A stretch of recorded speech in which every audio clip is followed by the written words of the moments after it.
All right, thank you for tuning in to Chompin at the Bit. This is episode 18. This episode, we're going to look at week 4 of the NFL. You know, the week already started on Thursday with Thursday Night Football, where we had Broncos go against the Jets. As I said in the,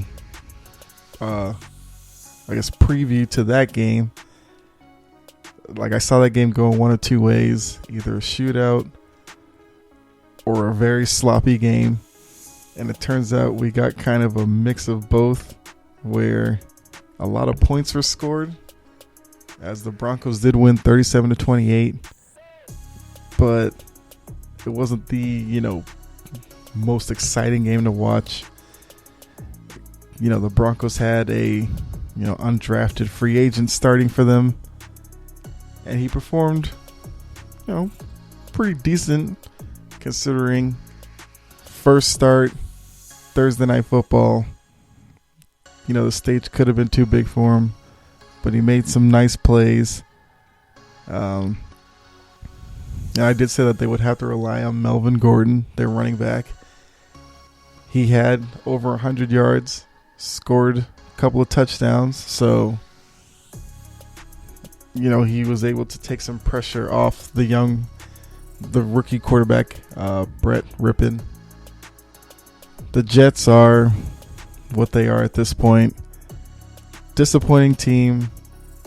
The coach, Adam Gase, looks like he's hanging onto his job by a thread.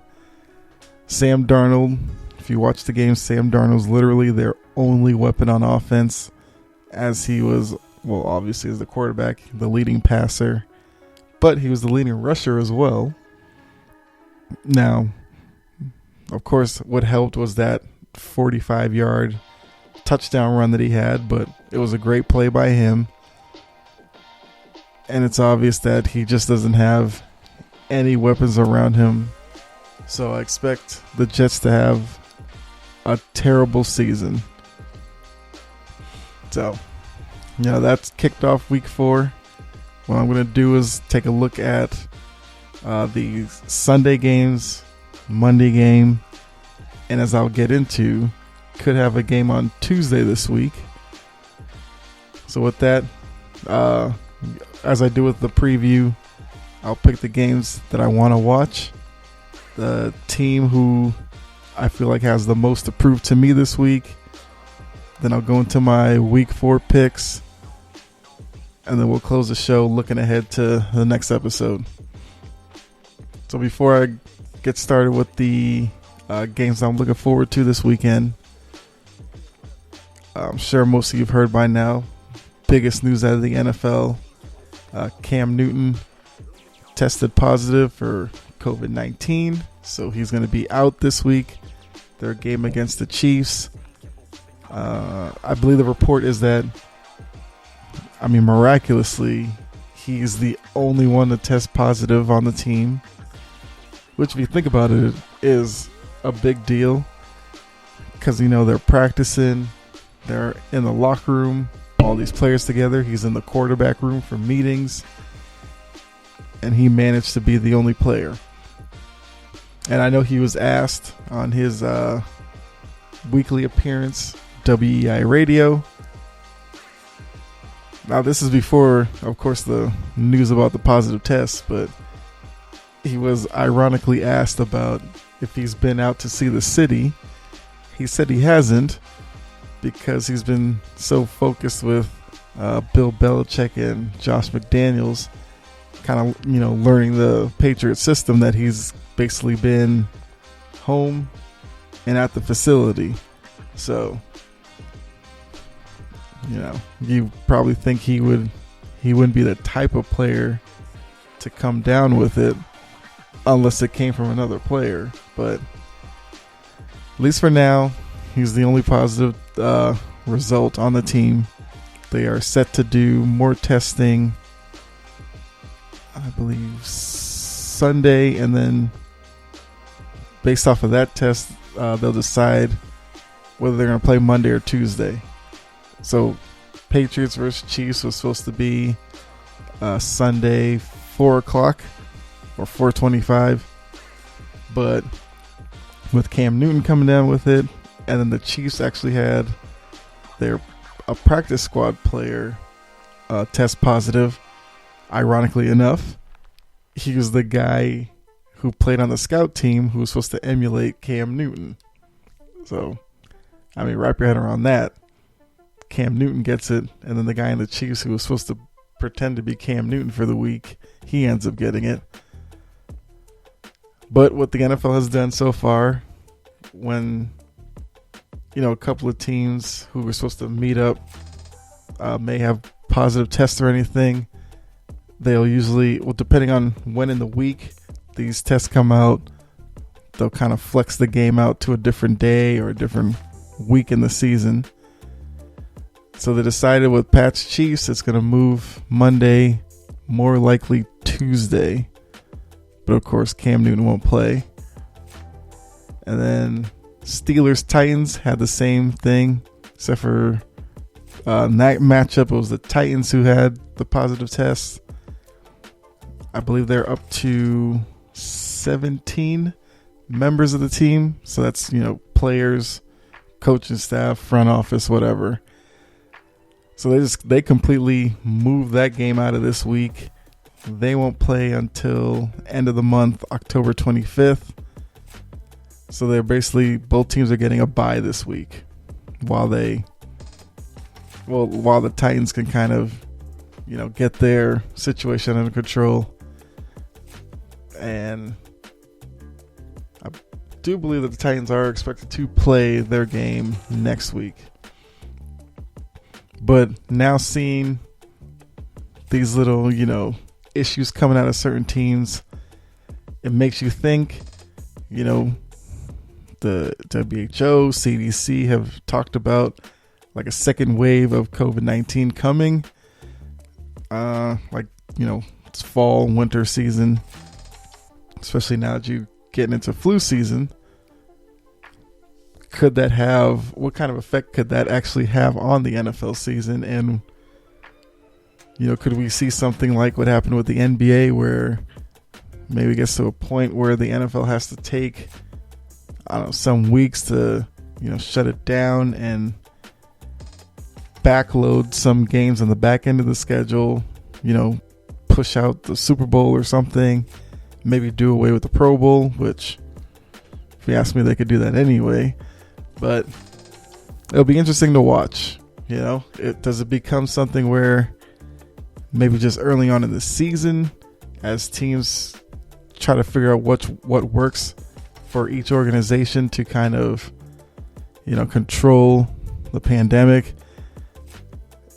Is it something where, like, the first 4 or 5 weeks you might hear positive tests popping up with teams, but then week 7, 8 on, teams figure out a system that works for them and maybe doesn't become an issue at all? But we'll have to, stay tuned to see if anything does happen.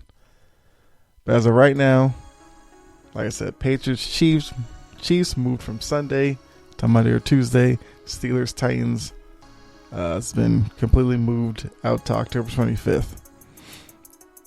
So with that, the games that are playing this weekend, it's I guess based off of the first 3 weeks, this week in terms of matchups, they're on a lot of, intriguing matchups. I was able to still find 5 games that I do definitely want to see. First game, the Cleveland Browns going to Dallas to play the Cowboys. What intrigues me about this game is I could see this game becoming a shootout.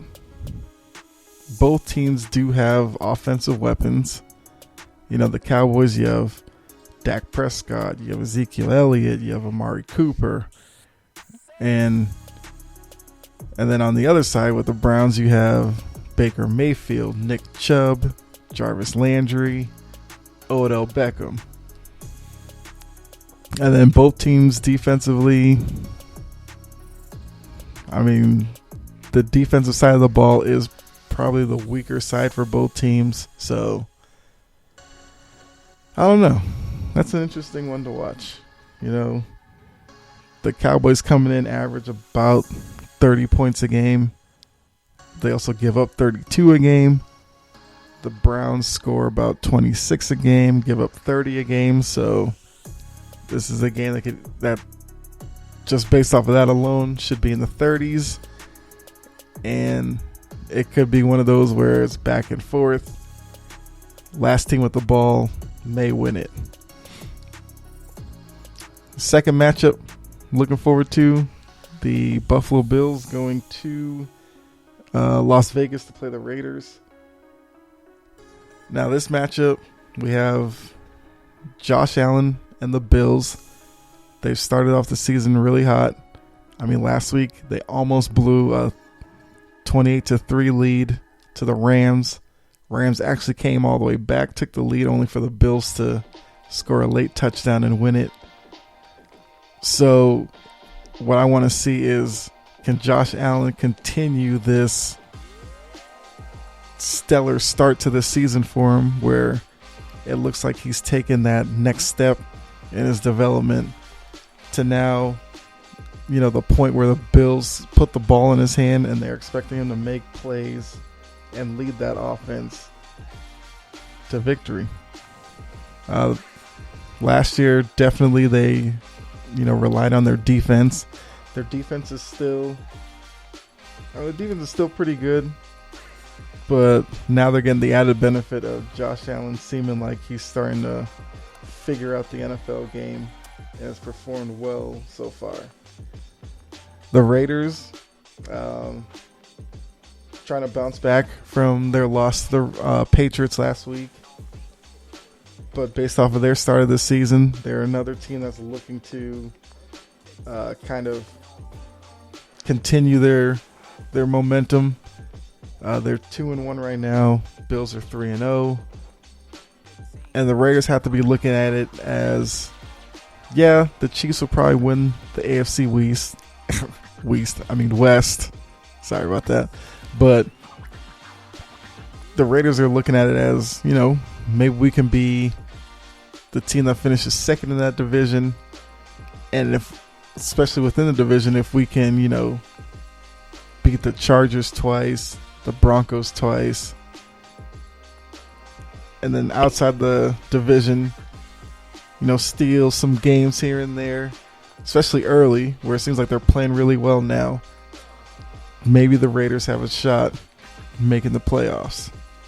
So this is definitely a big game for them. If the Raiders can get the win against the Bills, it's a statement win for them.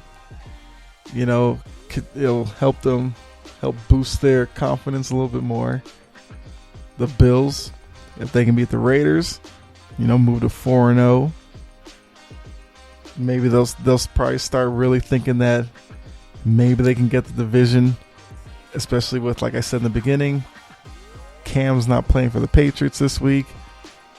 So maybe they can gain a game on them as well. But looking at the numbers, should be pretty evenly matched. You know, both teams score. Well, Raiders score 30 a game, Bills 31. So offensively, both teams can definitely put up numbers. The Raiders have Derek Carr, who's had a resurgent year, performing pretty well. They have Josh Jacobs in the backfield, and Jacobs has just kept going from his rookie year and is still, you know, one of the top running backs in the AFC. Now, defensively, the Bills, like I said, have a better defense as they give up 26 a game. The Raiders give up 30 a game on defense. So I don't know. I just feel like it's going to be a tight game. Should be entertaining to watch. Next matchup, I'm looking at Colts traveling to Chicago to face the upstart Bears. So the Colts are a team that coming into this year had a lot of aspirations of maybe being an outside Super Bowl threat. I mean, I don't feel that way, but, a lot of the prognosticators thought that. They have Phillip Rivers as their quarterback.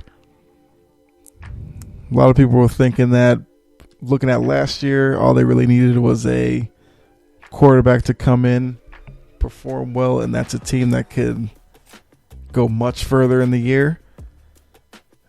They replaced with Jacoby Brissett, who was their quarterback last year, with Phillip Rivers. I think, as I said in my season preview, I'm not that high on Phillip Rivers as some people are, but I mean, you'd have to say he's an upgrade over Jacoby Brissett right now. So we'll see. The Bears come in. I mean, you know what you're going to get with the Bears. You have Khalil Mack on defense. They're going to look to put pressure on Phillip Rivers, as Phillip Rivers is not a mobile guy. Hopefully force some turnovers. Then offensively for the Bears, this is another thing that I did predict in my season preview. I thought at some point Foles was going to come in and replace Trubisky. Now, I didn't think it was going to be this early in the season, but, shout out to Matt Nagy, Bears coach, for making that move in that Falcon game, making the switch to Foles. Foles led them to that comeback win, and now it looks like it's definitely going to be Foles' job going forward, unless Foles decides to, start playing terribly, or, knock on wood, he gets injured. They have to go back to Trubisky, but it's Foles' job going forward. The fourth matchup, of course, I have Patriots at Chiefs. Now, the matchup does take a little bit of hit because Cam isn't playing. The question is going to be for the Patriots: do they play, Brian Hoyer, their veteran backup, or do they go with the young guy, Jarrett Stidham? I think, according to reports, the signs are leaning toward Brian Hoyer making that start. And it's going to be interesting to see how they run the offense with Brian Hoyer, because, of course, Hoyer can't run the same offense that Cam does. He's not that type of athlete. So with Hoyer, do they kind of go back to more of a traditional offense with the, maybe West Coast passing game? Get him, going early with quick, short passes. Hope to, methodically work your way down the field. Or what most likely will happen is they'll try to rely on their running game, which against, the Dolphins in week 1 and the Raiders last week, the running game has been excellent. I believe both games they ran for over 200 yards. So, and, with the Chiefs, first few games, the Chiefs have shown that, if you are effective running the ball, you can have success on them. So look for a big day out of, Sony Michel, Rex Burkhardt. James White should be back for this game after taking 2 weeks off when, his father died in a car accident. So it's going to be definitely a matchup of which offense. Well, the Chiefs offense, they are what they are. They're loaded with weapons. You have Patrick Mahomes, the quarterback. You have Edwards-Helaire, the rookie running back, who's, performing really well right now. But then the normal names are there: Tyreek Hill, Sammy Watkins, Mecole Hardman, Travis Kelce. So, of course, and then even the coaching matchup, big names: Bill Belichick, Andy Reid.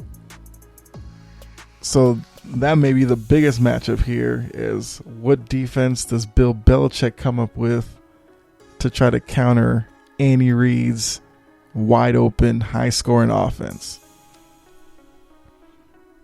If I were to guess, you'd probably see a lot of zone with some man mixed in. But as Belichick, you never know what it could be. The fifth matchup that I do want to watch, is the Monday night game with the Falcons going up to Green Bay to face the Packers. And I know what you're thinking. Falcons are 0-3, Packers are 3-0. What about this game would I want to watch? Well, I want to see, one, if the Falcons have learned anything from the first 3 weeks, where they've had leads, games, and then lost them late. They're starting to have some injuries piling up, although I think Julio Jones is supposed to be back for this game. I know Ridley is on the injured list with I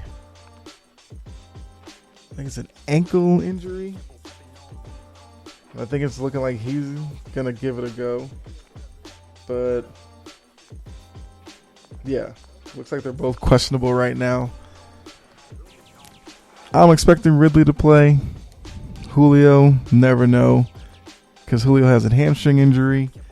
And with hamstrings, he could be out there for pregame workouts.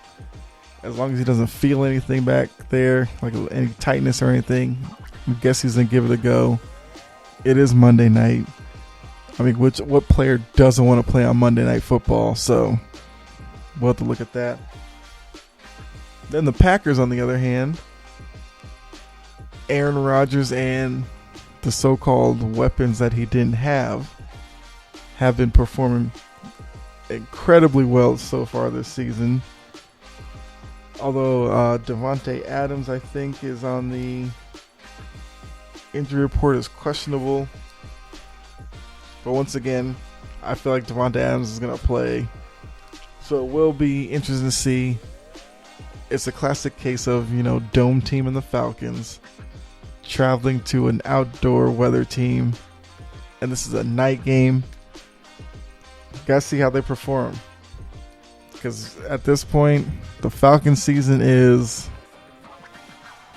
is it. You go 0-4, even looking at the history of the NFL. Well, I mean, I don't think any team has made the playoffs after starting 0-4. So, lose this game, season's pretty much done. And then that, the hot seat that Dan Quinn's on just gets turned up a little more. I mean, they're probably lucky that this game is in October and not later in the year where you probably be playing with snow on the ground and all that. It's supposed to be like 58 degrees, which is definitely great news for a game at Green Bay. But, Falcons have their issues on defense, and you're going up against Aaron Rodgers. So the most intriguing thing I want to see is there's an outside shot that this game could get ugly. Just saying. Between Rodgers, Monday night, Lambeau Field, the weapons that he's, supposedly found, going against a defense that's still undisciplined. And by that I mean they miss a lot of tackles. They don't really get to the quarterback. And wide receivers find wide open seams on the back end with the corners and safeties not at least showing well against teams that have high-powered offenses through the air. So that's the interesting aspect to that game for me. So there you have it. Those are the 5 games that I am looking forward to this weekend. Hopefully we get some good ones out of that matchup. And the Patriots-Chiefs game, like I said, depending on the tests that come back in the second round of testing, that's a game that may not even get played this week at all. But all signs point to it being played Monday or Tuesday. So there we go. There's my 5. But then outside of that, as I do every week, I pick a team that I feel like has the most to prove, mainly to me, but I think to the NFL audience. And this week, New Orleans Saints. More specifically, Drew Brees. I think Drew Brees needs to have a big game this week. They're playing the Detroit Lions. The Lions are kind of a mess, as they've been the past couple of seasons. You know, they're one of those teams where there's questions about the coaching, questions about the team itself, whether they can win against good teams. And even though the Saints are 1-2 right now, the Saints are supposed to be a good team, supposed to be a team that's, going to be there for the long haul with a shot at the Super Bowl. So you can't afford to go 1-3. You can't afford to lose to the Detroit Lions. I don't care that the game is in Detroit. This is a game they have to win. Yeah, Michael Thomas isn't playing again, but there's still enough weapons on that team that Brees needs to have a big game. If he doesn't, I think there's going to be more calls for Jameis Winston to get a start probably next week or maybe in this game. If Drew Brees comes out and looks ineffective, I could see Sean Payton making the move to Jameis Winston. But like I said, I'm expecting the Saints to win that game. But I think just for the mindset of that team, Brees has to have a big game. And I think the Saints would have to win by double digits for them to really feel like they're a team that can live up to the hype that was brought about them in the offseason. So with that, we are now to the part that I love, and I know that you love as well. And that's the my picks for week 4. Where, of course, the first 2 weeks I didn't give you that many winners. But last week, I gave you winners, so I'm expecting to continue on with that trend. So, first match, like I said, for those of you who are new to this, I always pick the Thursday night game, the Sunday night game, Monday night game. I always do the Patriot game, Falcon game. So I always give you at least 5 picks a week. And this week I do have 6 matchups that I'm picking, so we'll go ahead with that. I gave you my Thursday night football pick on my Thursday night football preview show, which was a couple episodes ago. I did pick the Broncos over the Jets in that one. And we will circle back to these matchups. The episode that I do after this season, after this week is done. So, if Patriots Chiefs are played Monday, then the episode that you get Tuesday morning, I'll review my picks then. If that match was on Tuesday, it'll be the Wednesday episode that you get the results of my picks. So I took the Broncos over the Jets. The Jets were a 2.5 point home underdog. So I was taking the Broncos to win that game. But now for the rest of the picks, I'm taking the Bears as a 2.5 point underdog at home over the Colts. I mean, look at the two teams. I'm not sure why the Bears are the underdog, but I think Foles will have a big day because that Bears team, you give them a reliable quarterback, I think they'll have a pretty good season. And I'm expecting Foles to start it this week and beat the Colts. Next pick. Now this pick has changed. At first, I was going to take the Patriots as the underdog against the Chiefs. But now with Cam not playing, I'm switching that up. I'm going to take the Chiefs as a 6.5 point favorite at home to beat the Patriots. I mean, it's tough for me to pick that. It's my team, but gotta be real with you. I'm expecting the Chiefs to get that one.